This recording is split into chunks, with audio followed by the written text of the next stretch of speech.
Hi, everybody. This is Chris Albert, and we're really happy that you're taking the time to watch this short video today.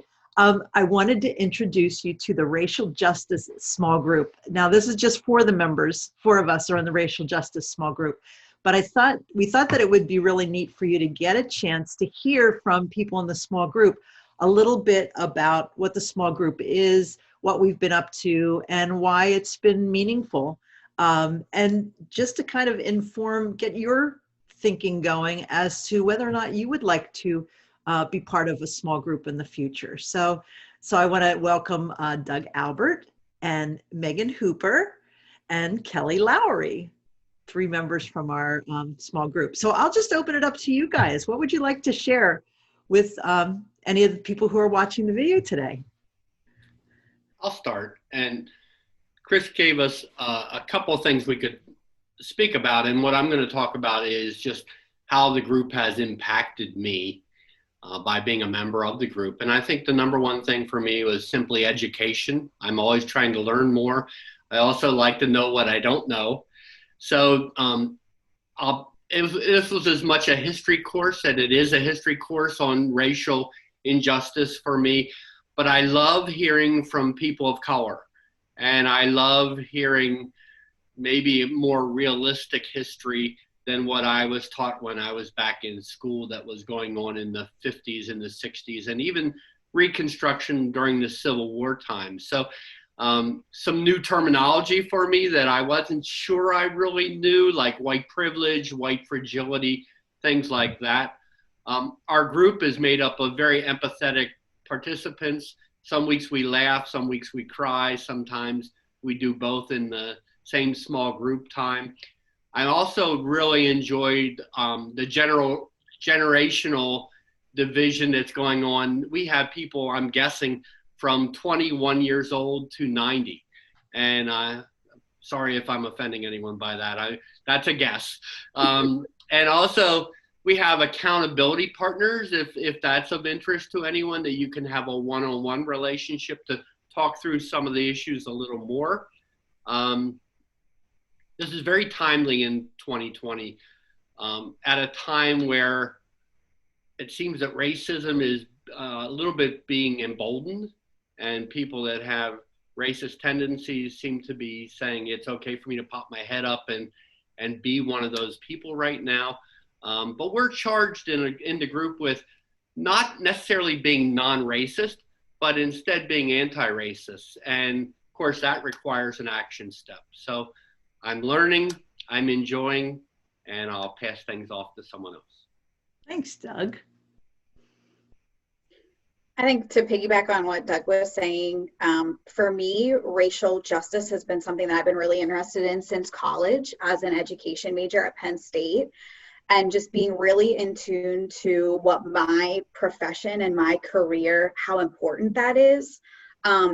Being part of a system and needing to examine curriculum, but also thinking about the conversations that we get to have with our students and with colleagues that are really, really important. And so for me, being part of the group, learning a ton and loving that aspect. Really interesting to look at the church's role in racism and kind of have that discipleship piece. Like, obviously, I feel like we're called to, fairness and supporting all people and welcoming all people, but there's that action step and that part of kind of like carrying out God's work in your real world, in your career. And it's been really nice to have fellow Christians, fellow church members to be vulnerable with and be accountable to. I feel like accountability kind of has a negative connotation, but it's really like, for me, the interest was, okay, this is an issue that I care about, and it's in the news, it's current, but what am I doing about it? And feeling like if there were other people that I was going to meet with and talk with and kind of like report back to, it was going to make me take a real step in terms of really trying to identify what is it that I should do with these feelings that I have and with the knowledge that we're gaining. So that's been a huge piece for me. And I also think in processing together, like as we learn the history and as we go through like the worship and the prayer pieces, which were something I did not really expect, that there would be some the worship and the prayer components where we could really kind of process some of that. I think it's also helped then outside of the group to have some of the words to say, Doug mentioned some of the vocabulary, or just sort of knowing some other resources or ways to interrupt or question or problem solve. And I feel like the group is like a safe space to kind of have those conversations and sort of practice, if that makes sense. And then feeling like I have the words to say in other places when conversations arise with family members or friends or neighbors or whatever. Thanks, Megan. Really good stuff.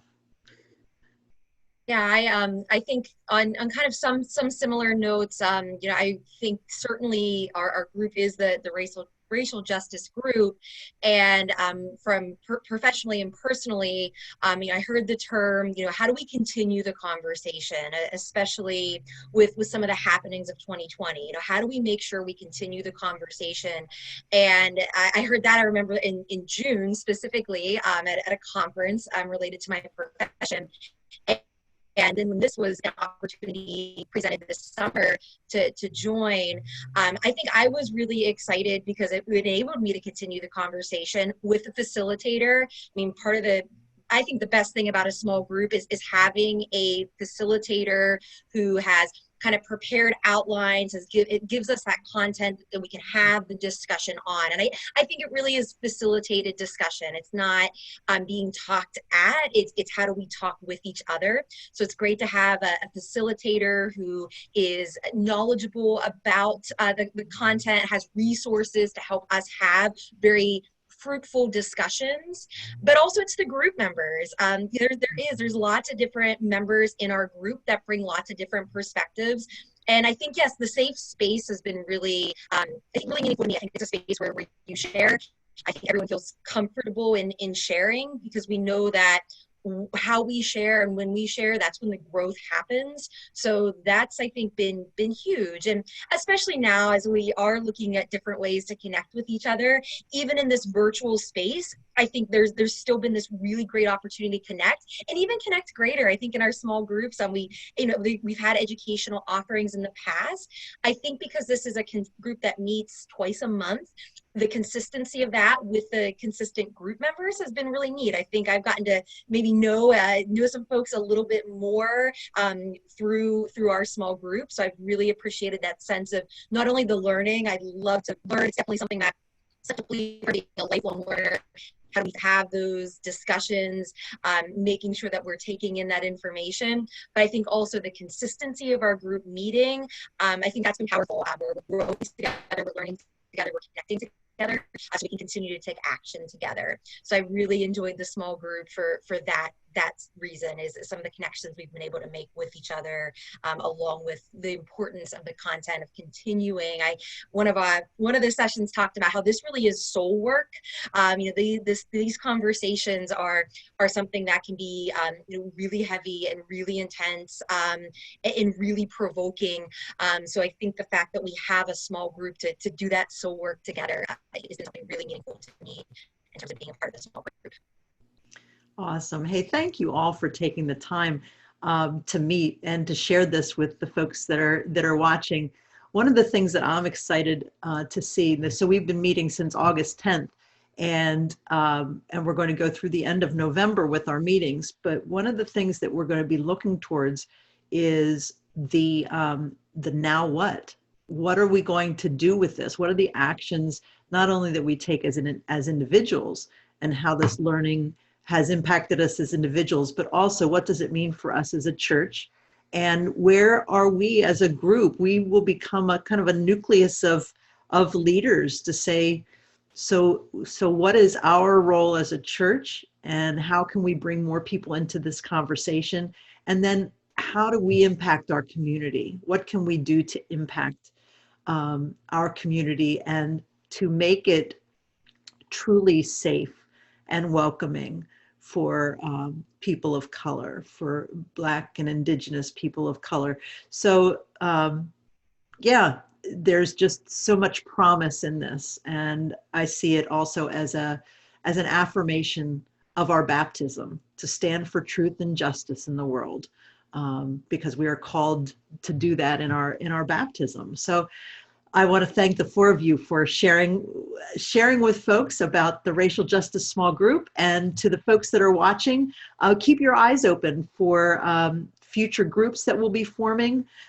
Look for topics that are calling to you, and look for ways to get connected with others, because as you can hear, it's been a real meaningful experience.